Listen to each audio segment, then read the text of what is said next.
ഒന്നും വിചാരിക്കണ്ട. ഞങ്ങൾ സമ്മതിക്കുന്നില്ല. അതല്ല, ഇതിലൊന്നും ഒരു നിങ്ങൾ ആദ്യമേ ഇത് കാണിക്കണം. ഞങ്ങൾ നിയമവിരുദ്ധമായിട്ട് ചെയ്തതാണെന്നുള്ളത് ഞങ്ങളെ ബോധ്യപ്പെടുത്താം. ആദ്യമേ നിങ്ങളുടെ മെഷീൻ ഉണ്ടോ ഇവിടെ? ഇങ്ങനെ ബോധ്യപ്പെടാത്തത് എന്താണ് നിങ്ങൾ പറഞ്ഞാണോ?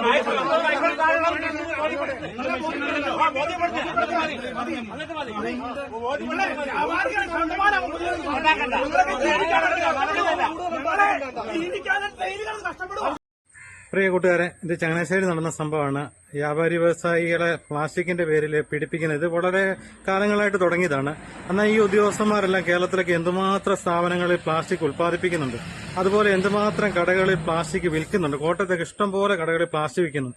അതിനൊന്നും ഇവർക്ക് കുഴപ്പമില്ല. ഇവർ ചെറുകിട വ്യാപാരികളെ ഇതുപോലെ ഉപദ്രവിക്കുന്നത് ഓരോ ദിവസവും കച്ചവട സ്ഥാപനങ്ങൾ നിരവധി പൂട്ടിപ്പൊക്കൊണ്ടിരിക്കുക. ആ സമയത്താണ് ഇവർ ഈ തോന്നിവാസം നടക്കുന്നത്.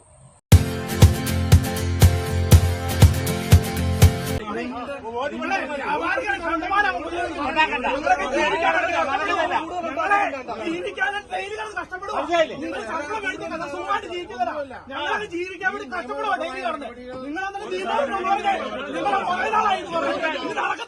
നടക്കത്തില്ല.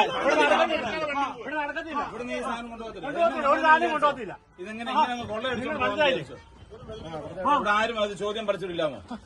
നിങ്ങൾ ഫാക്ടറി പോയി ഉണ്ടാക്കേ, അല്ല ഇവിടെ അല്ല ഉണ്ടാക്കണ്ടേ?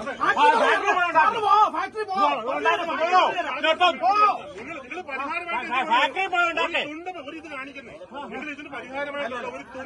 ഞങ്ങൾ എങ്ങനെ ഇത് കൊടുക്കും? ഇവിടെ വരുന്നവന് 10 രൂപയുടെ പച്ചക്കറി മേടിക്കുന്നതിന് 15 രൂപയുടെ കൂടിനകത്തിട്ട് കൊടുക്കാൻ പറ്റുമോ? നിങ്ങൾ കടലാസ് കൂടിനകത്തിട്ട് ഇത് നനഞ്ഞ സാധനം കൊടുക്കാൻ പറ്റുമോ? നിങ്ങളൊന്ന് ആലോചിച്ചു പോയി. ഇപ്പൊ ഇത് കൊണ്ടുപോയി ഞാൻ മനുഷ്യൻ പോയി കെട്ടിത്തൂങ്ങാന്നുള്ളൂ.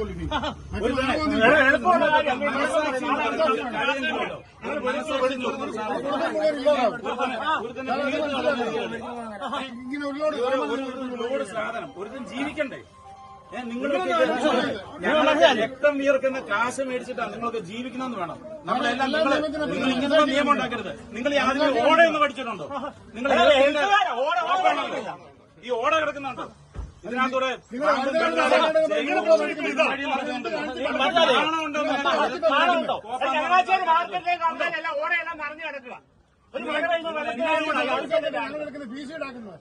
നിങ്ങൾ എന്നിട്ട് പ്ലാസ്റ്റിക് ഉണ്ടാക്കാൻ വന്നിരിക്കുന്നു. അതൊന്നും ചങ്ങനാശ്ശേരി മാത്രം ചെയ്യേണ്ടതല്ല, കേരളത്തിലുള്ള എല്ലായിടത്തും ഇതുപോലെ ചെയ്യുന്ന ഈ ഉദ്യോഗസ്ഥന്മാര്.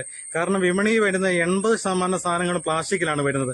കടകളിൽ വരുന്ന ഉൽപ്പന്നങ്ങൾ മുഴുവൻ പ്ലാസ്റ്റിക്കിലാണ് വരുന്നത്. ഇത് പൊതിഞ്ഞു കൊടുക്കാൻ ഒരു കവറിലിട്ട് കൊടുക്കുമ്പോഴത്തേനാണ് ഈ കണ്ട പ്രശ്നങ്ങൾ മുഴുവൻ ഉണ്ടാകുന്നത്. അതുപോലെ ഡിസ്പോസബിൾ ഗ്ലാസ്, കടകളിൽ നിന്ന് പേപ്പർ പ്ലേറ്റ്, ഇതെല്ലാം ഉദ്യോഗസ്ഥന്മാർ എടുത്തുകൊണ്ട് പോകുന്നു. പക്ഷെ ഇത് ഉണ്ടാക്കുന്നിടം ഇവര് പൊട്ടിക്കുന്നുമില്ല, അതിന് നിയന്ത്രണം വരുത്തുന്നുമില്ല. ഇവരെയൊക്കെ ശരിക്കും കൈകാര്യം ചെയ്യണം ഇതുപോലെ തന്നെ.